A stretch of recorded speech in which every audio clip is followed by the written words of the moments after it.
Alright guys, Caban from True Champion Gaming here. We are back with some more Grand Archive.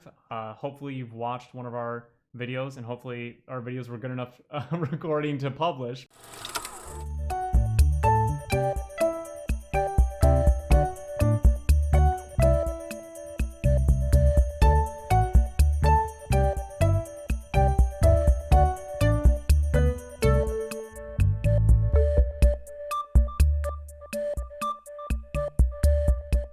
This is another box opening that we're doing here, and we've had some pretty decent boxes so far, so definitely go check out our previous openings. They are some pretty good boxes. Definitely worth a watch. And the nice thing is that this set is so huge. This is a 275 card set, so you know, even watching multiple box openings, you're pretty much guaranteed to see something new still.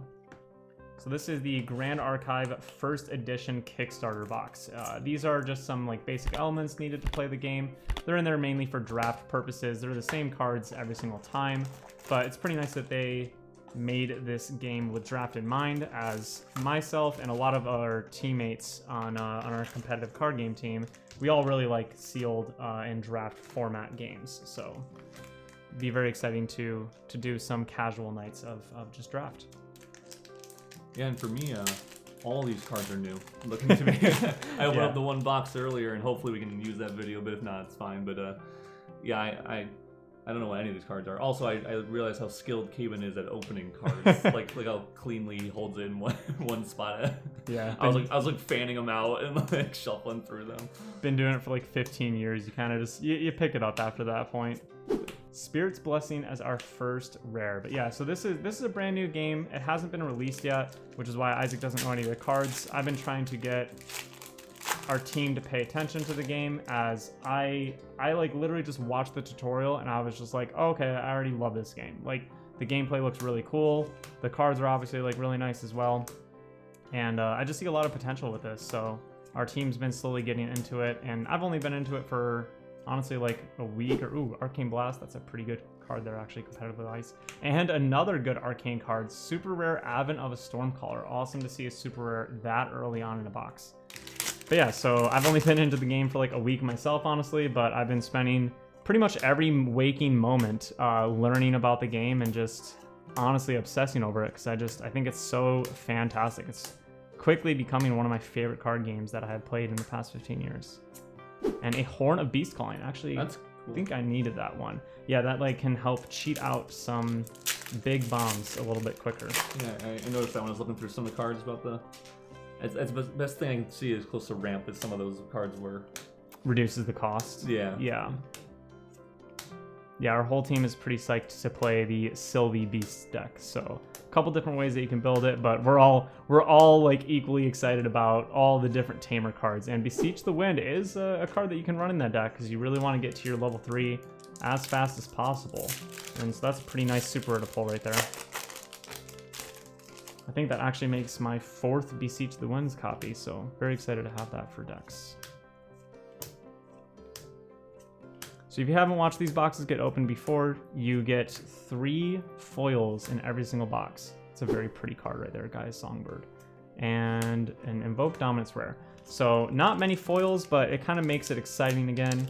And you can hit them in any part of the pack, which is why, you know, it's actually worth it to go individually card by card, whereas like a lot of other card games, you can just really skip to the last card in the pack and call it good. Veteran Soldier foil. There it is. We were just talking about those foils, and we got a common foil pop up right there. So I don't have that one yet. This is a common. Definitely could be a better foil, but still, ooh, another rare Horn of Beast Calling as well. But still very exciting to see those foils. All our rare and uncommon cards are. There's no fire one in here yet. I just noticed. Yeah, that's true.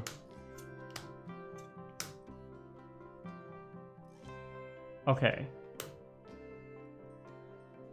What? Oh, that just looked really odd. Sorry. I was tripping out for a second. I thought I saw like a red card in the pack, but I think it must have just been the way that the shadows were lining up. I was like, what is that? Drawn Blade as our rare. That's a very used card right now. Honestly, like one of the most used rares. So very nice to see that as well.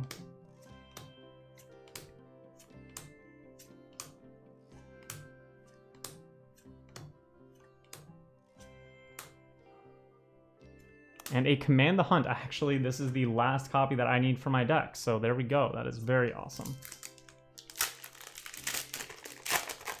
So in your opinion, currently, what out of the has there been any con tournaments, or is there any one leader or champion, sorry, that anyone's saying is the better ones, or any certain color or element specifically? Yeah, so far, oh, and there's our ultra rare of the box. You get one of these ultra rares in each box. There's only 5 different types to pull. This isn't the most valuable one, but it is definitely a good one. So very exciting to see that. We had our last box, the very last pack was the ultra rare, so we had to wait in suspense for that one. But yeah, so there's definitely been some unofficial tournaments so far. There's like a Discord that is trying to host a lot of events and get people playing the game and everything. And so far, Lorraine is... Ooh, and another... Man, we're just getting all these hits close together. And even though this is a common, Harness Mana is a very, very playable card. And that actually... Man, look at how that foil looks on camera. With that logo in the middle of the card and everything too, or the text box. Really nice looking card. This is actually an extremely playable card, so even though it's just a common foil, not a bad one at all. And we actually just got a duplicate SR. I've never had that happen to me personally, so pretty neat to see. It's not a terrible one either. A lot of the SRs are good, so anyways, I think I've tried to answer this question a few times now, but yeah, so Lorraine is definitely the most playable one right now. And I believe that might just be because it's the one that kind of was first introduced. It was in the print and play a while ago. It's in one of the starter decks and everything, and it kind of presents a little more of a linear strategy as well, so it's a little bit easier to learn with. Dungeon Guide, fantastic card here. We definitely need some more for the team. So Lorraine is definitely taking up, I want to say, like, honestly, like 50% of the meta right now or something, so definitely a really popular pick. But some people have picked up that, you know, it has some pretty key weaknesses, so I think we'll see the meta highly develop as this game continues to go on, which is really cool. But, you know, right now a lot of people are just picking up the game. Even myself, you know, I've only been in it for a little bit, so. But I'm very excited to deck build. There's a lot of creativity in this game, and a lot more deck building possibilities than some of the other games that I currently play, and I'm just really looking forward to that. This is a US-based game, so there is no, you know, Japanese meta that's further ahead of us or anything like that. That's one of the issues that I'm running into in some of the current games I play, just because, well, I mean, you guys know, we do a lot of One Piece content, and, you know, I love the game still. Very big fan of One Piece. It's a very fun deck to play. But one of the issues that I am having is it's hard to be creative when there's already been a large group of people playing with the same cards that you have, but they played it for 3 months ahead of you and figured out a lot of the do's and don'ts of the format. And so it does feel like it stifles creativity a little bit. And with this game, you know, I was looking at the card pools and I was just like, man, you could just go so many ways. Like, I like that Sylvie doesn't always have to be wind. You can make fire Sylvie, water Sylvie, wind Sylvie. Like, that creates a lot of like interesting elements because, I literally didn't even mean to like make that pun, but there are a lot of elements in the game, literally and like figuratively. Galentine super rare, very nice. 4th super of the box, really cool to see.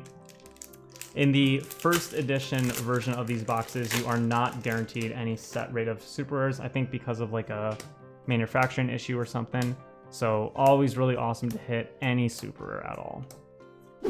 And a Channel the Wind common foil, wow. So it's a little unlucky. That's 3 common foils in this box, but really can't complain. We had some crazy good pulls in the last few boxes, and a super rare again. So we're up to 5 super rares now. That's actually really good. And we always have that chance at a serial card. No matter what you pull in your box, you always have a chance at a serial card, which is really cool. So hopefully we see one of these.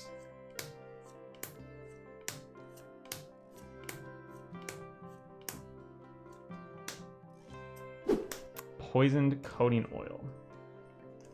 Don't think I've seen anyone use that rare yet.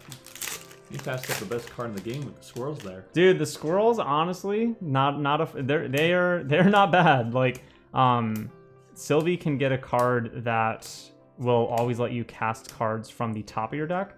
So basically, you're just, in a way, drawing cards unlimited. because you're not giving up those resources from hand. So, you know, the squirrels being a 0 cost, you know, it is literally a free card. You don't have to use a resource from hand. You don't have to use any mana to do it.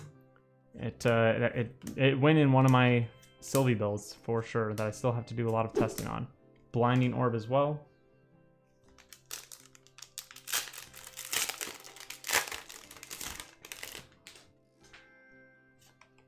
Oops.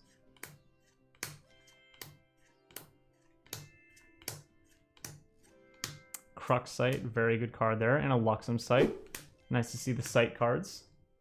They're pretty much always just free draw cards for each advanced element type that have some sort of a bonus effect as well.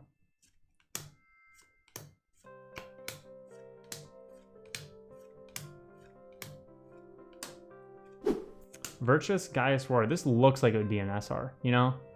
I don't know. Very, very good card though. I think it's the biggest. I was gonna say, is that the largest statted creature? I believe ally? so. I believe so. At least base largest stat. If it's not the biggest, it is definitely one of the biggest. A Chalice of Blood rare there. Hopefully we can get like one more super rare or something to close out the box. Or get really lucky and get that 1 in 15 chance. Only 1 in 15 boxes will have one of those serialized cards. You have to get very, very lucky to pull one. And that is what we are here to do. Hopefully. Tide Diviner, that's a really good rare. Alright, last pack Magic. Let's see it.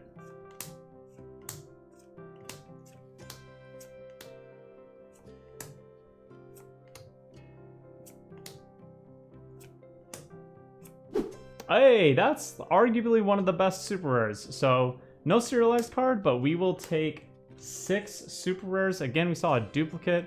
Very interesting. I haven't pulled any like that before, and I haven't seen anyone else because I've watched a couple box openings on YouTube myself, and I haven't seen anyone do that yet. So, very interesting box. So we got the Tome for our ultra rare. We got the 3 foil commons. This is a really, really cool foil common to get though, that harness mana.